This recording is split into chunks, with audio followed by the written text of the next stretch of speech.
Bismillahirrahmanirrahim. Assalamualaikum warahmatullahi wabarakatuh. Salam sejahtera untuk kita semua, sahabat setia dimanapun berada. Saya mendoakan sahabat semua dalam keadaan sehat walafiat dan selalu bisa dalam menjalankan aktivitas sehari-hari yang tentunya terus berbuat kebaikan dan terus melakukan pengembangan pemikiran yang hari ini mungkin terlalu sulit bagi orang-orang yang tidak mau berusaha bagaimana untuk menggali potensi yang ada di sekelilingnya. Sahabat sekalian dimanapun berada, pada hari yang berbahagia ini izinkan saya dengan penuh kekhilafan dan penuh dengan kekurangan sedikit membahas tentang persoalan perkembangan kemelayuan dan sejarah kebudayaan. Mengapa saya membahas tentang kemelayuan dan kebudayaan yang tentunya tidak pernah lepas daripada nilai-nilai yang kita hadapi dalam beberapa dekade ini.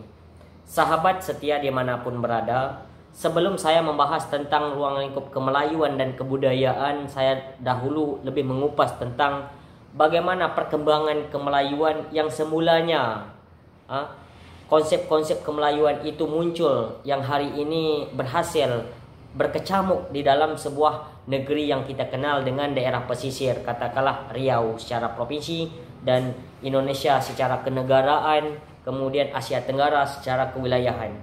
Sahabat setia dimanapun berada, berbicara kemelayuan kita tidak pernah lepas daripada berbicara pada abad ke-11 yang lalu. Sebelum abad ke-11, kita ketahui bersama di mana bangsa Melayu pada saat itu belum mengenal tulis baca. Bangsa Melayu masih menganut agama anisme. Bangsa Melayu pada saat itu penuh dirundungi dengan kebodohan. Bangsa Melayu pada saat itu hanya hidup di daerah kehutanan dan daerah pesisir atau di pinggiran sungai-sungai. Oleh karena itu sahabat setia dimanapun berada, sekiranya kita berbicara tentang tata cara kehidupan kemelayuan masa kuno, sejarah awal mula bangkitnya Melayu, kita juga tidak pernah lepas daripada kontribusi agama-agama lain, kemudian peradaban daripada manusia-manusia lain yang kita ketahui bersama pada sebelum abad ke-11 itu datangnya daripada India Hujurat, datangnya daripada Cina, kemudian membawa agama Hindu-Buddha, kemudian datangnya daripada Eropa membawa agama Kristen Katolik, kemudian daripada India, kemudian daripada Cina membawa Konghucu. Nah, kolaborasi mereka yang hadir ke daerah Nusantara yang kita kenal pada saat itu abad ke-11 telah mencatat beberapa sejarah penting sehingga mampu untuk diterima di khalayak orang-orang kita Melayu pada saat itu. Pada abad ke-11 itu yang kita ketahui bersama masuknya Cina dengan agama Konghucu, masuknya orang Eropa Barat dengan agama Kristen dan Katolik dengan misi agama mereka, masuknya orang Hindia, Gujarat, kemudian masuknya orang Arab. Nah, di antara 5 agama besar yang masuk di Nusantara pada saat itu, satu-satunya agama yang mudah diterima dan fleksibel serta instan oleh agama Islam, orang-orang Melayu pada saat itu adalah agama Islam. Sahabatku sekalian dimanapun berada, kita mungkin timbul pertanyaan besar, mengapa Islam lebih mudah diterima oleh bangsa Melayu pada saat itu daripada agama-agama lain? Padahal kalau di rentetan sejarah panjang itu justru agama Islam agama yang ketiga masuk di Nusantara pada saat itu yang dikenali oleh orang Melayu pada saat itu, tapi kemudian orang Melayu lebih senang mempelajari ilmu agama tentang Islam. Nah, sahabat setia dimanapun berada, pada saat Melayu menerima pemikiran-pemikiran Islam pada abad ke-11 itu yang sesungguhnya pemikiran Islam yang lebih inklusif, lebih fleksibel, lebih mudah dipahami dan masuk ke nilai-nilai adat istiadat masyarakat Melayu pada saat itu. Sehingga agama Konghucu, agama Hindu-Buddha, agama Kristen Katolik ini juga sangat sulit diterima karena mungkin ada perbedaan-perbedaan yang sedikit bertentangan dengan kebiasaan-kebiasaan orang Melayu pada saat itu. Akhirnya Islam dianggap agama yang mudah dicerna dan dipahami oleh petua-petua kita saat itu, sehingga kita mengalirlah agama Islam yang dinominasi dengan bahasa Melayu, dan Melayu tentunya adalah orang Islam. Ini adalah rentetan sejarah. Kemudian bagaimana pada saat abad ke-11 ke atas terjadi perkembangan agama Melayu, agama Islam, kemudian kebudayaan Melayu menjawantah di Nusantara. Yang kita kenal berbicara tentang kemelayuan, bukan saja berbicara tentang sekop Nusantara atau sekop Sumatera, sekop Kalimantan, ya. Kemudian kita juga kenal dengan daerah-daerah tetangga yang didominasi oleh orang-orang Melayu, katakanlah Thailand Selatan, Malaysia, Singapura. Ini negara-negara yang masih didominasi oleh orang-orang Melayu. Mengapa ini terus berkembang dengan perkembangan demi perkembangan, waktu ke waktu, yang negara punya negara tersendiri. Ini sahabatku sekalian, kita hari ini tidak ingin mengidentikan bahwa organisasi kemelayuan diidentikan organisasi kekerasan, organisasi brutal, organisasi radikal. Padahal yang perlu kita pahami adalah bagaimana keilmuan, kebudayaan, dan kemelayuan itu sendiri yang mesti kita miliki. Apalagi kita bicara soal regenerasi, yang dimana keilmuan tentang kemelayuan itu sangat dibutuhkan agar kita mengatasnamakan organisasi kemelayuan tidak malu. Oleh karena itu, mengapa timbul organisasi-organisasi kemelayuan yang kita kenal hari ini, baik di Indonesia maupun di Provinsi Riau, lebih-lebih di daerah Meranti. Ini diakibatkan oleh timbulnya semangat bagaimana mengembalikan nilai kemelayuan yang rasanya hampir terkikis oleh perkembangan zaman. Untuk itu kesadaran keilmuan akademisi yang kita miliki, sehingga kita sadar betapa pentingnya benteng-benteng pembatas itu agar jangan sampai terlalu terkikis dan masih ada nilai dan ruh kemelayuan itu, sehingga mampu untuk berkolaborasi dengan nilai keagamaan. Sehingga kita tidak lagi berbicara tentang visi misi beda-beda dengan konsep organisasi kemelayuan itu lagi, tapi kita bicara soal kesamaan. Kita bicara soal tupoksi, kita bicara soal konsep-konsep yang diterapkan oleh kita generasi muda yang peka terhadap nilai kebudayaan itu. Oleh karena itu, sahabat saudaraku sekalian, pada zaman sebelum Orde Baru, kita kenal bahwa ada Orde Lama. Sebelum masa Orde Lama, kita kenal bahwa masa itu ada namanya Nusantara, yang dimana belum ditaklukkan Indonesia.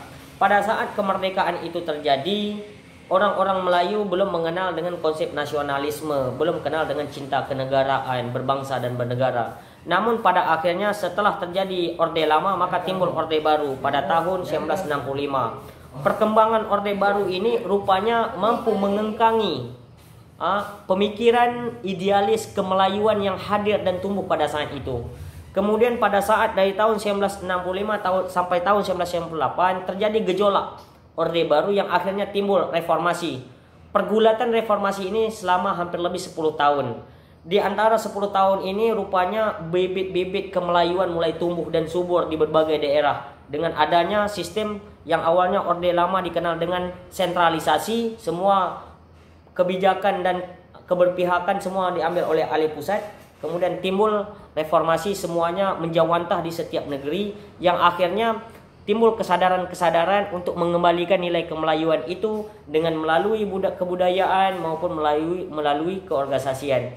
Ini yang harus kita apresiasi, sehingga kita butuh pemikiran yang inklusif terkait tentang kemelayuan, bagaimana pemikiran menerima pemikiran orang lain. Dan kita dari awalnya Melayu ini tumbuh juga berangkat daripada timbulnya kesadaran kita untuk menerima daripada kebudayaan-kebudayaan dari luar, agama-agama dari luar, yang mampu untuk menjadikan pertimbangan kesempurnaan kita dalam hidup dan berkehidupan.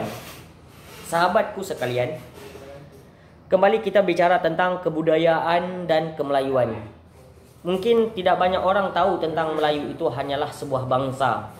Mungkin tidak banyak orang tahu bahwa Melayu itu bukanlah khas daripada seseorang untuk punya spesial atau non spesial. Pada dasarnya kita itu hampir sama-sama manusia yang terlahir, ya. Tapi kita disekat-sekat, dan itu diatur oleh di dalam agama bahwa Tuhan menciptakan manusia itu berbangsa-bangsa, bersuku-suku, sehingga untuk saling kenal mengenal sesama kita, dan akhir dapatlah sebuah kedamaian. Nah, berangkat daripada kata-kata Tuhan di dalam Al-Quran itu, kita bisa memahami dan memaklumi bahwa betapa pentingnya sebuah keberagaman daripada suku maupun agama itu. Nah, yang harus kita pahami hari ini adalah bagaimana gaya inklusif konsep kemelayuan yang hadir di daerah kita, sehingga kita menerimanya menjadi sebuah gambaran pembelajaran untuk mendewasakan pola pikir kita dan mampu mengembangkan kebudayaan yang identik dengan kepribadian yang kita miliki. Inilah konsep yang seharusnya, yang bahkan diinginkan oleh Bung Karno pada saat itu, berkepribadian dalam berkebudayaan. Artinya kita memahami betul bahwa betapa pentingnya kebudayaan itu yang menjadi batasan etika dan moral dalam berkehidupan berbangsa dan bernegara, bahkan beragama. Kalau sekiranya orang barat itu beragama Islam, kemudian konsep orang barat itu memahami Islam berbeda dengan orang Melayu, ya wajar-wajar saja, karena kita ada perbedaan-perbedaan suku dalam memahami persoalan agama. Tapi hari ini kita tidak lagi berbicara tentang berangkat perbedaan yang akhirnya menjadi kita rancu dan timbul konflik-konflik baru. Kemudian kita juga berpikir bahwa bagaimana perkembangan Melayu dan kebudayaan sehingga sampai hari ini kita pahami pada abad kepada 21 ini. Ini perlu kita pahami tentang kedewasaan kita berorganisasi, kedewasaan kita memahami kebudayaan, kedewasaan kita memahami nilai dan ruh kemelayuan itu, sehingga kita tidak disekat-sekat oleh pemikiran yang kecil, pemikiran centang perenang. Katakanlah dalam hal ini organisasi-organisasi Melayu identik dengan premanisme, identik dengan dunia pasar, identik dengan dunia malam dan lain sebagainya. Kita harus menyelesaikan persoalan ini secara singkat. Kita harus punya solusi persoalan ini untuk mencari titik terang yang sebenarnya, sehingga organisasi kemelayuan, sehingga pemikiran kebudayaan dan kemelayuan menjadi ruh solusi di dalam berkehidupan yang hari ini kita rasakan dan berkemajuan.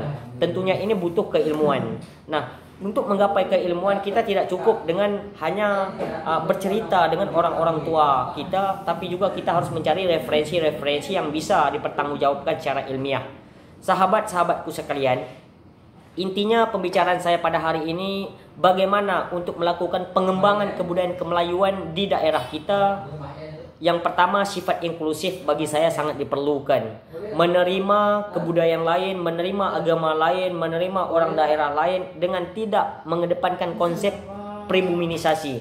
Karena konsep ini terlalu primordial, terlalu menyempitkan gerak-gerik kita dalam berkebudayaan dan bersuku ini. Oleh karena itu, hal terpenting yang harus kita pahami adalah suku apapun dia, ketika dia terlahir di daerah Riau secara umum dan Kepulauan Meranti secara khusus, maka dia harus menghargai bahwa kita adalah orang-orang yang didominasi oleh Melayu dan saling menghargai sama-sama agama dan suku, yang sehingga kita tidak terjadi konflik suku yang hanya persoalan kecil itu, dan itu adalah fitrah daripada kehidupan kita, terlahir daripada Tuhan sana. Oleh karena itu kita tidak perlu untuk mengedepankan perbedaan-perbedaan itu. Hari ini kita mencari solusi bagaimana untuk mendamaikan kehidupan kita di daerah yang kecil ini. Meskipun kita menganggap daerah kita besar, tapi bangsa Indonesia yang besar ini hanya menganggap Kepulauan Meranti ini adalah bagian daripada daerah kecil. Oleh karena itu, kedewasaan bersikap, kearifan bersifat, moral dan etika harus kita pahami bersama-sama. Kemudian kita berangkat daripada wawasan dan keilmuan yang kita miliki untuk memahami betul bahwa apa pentingnya kebudayaan dan jiwa inklusif yang saya sampaikan dengan konsep yang diterapkan di dalam kehidupan kita sehari-hari, sehingga kita tidak larut dalam kesenjangan-kesenjangan sosial yang tidak bisa berbuat apa-apa. Nah, ada sebuah perbedaan-perbedaan ini yang sesungguhnya adalah lumrah dan fitrah, harus kita kesampingkan. Kita cari sebuah kesamaan-kesamaan yang akhirnya menjadikan kita berjiwa besar, berjiwa nasionalisme, berjiwa patriotisme, serta mempunyai kepribadian yang agamis. Demikian sahabatku sekalian terkait tentang isu kemelayuan dan kebudayaan dan bagaimana untuk mengembangkan nilai-nilai ini semua. Billahi taufiq wal hidayah. Assalamualaikum warahmatullahi wabarakatuh.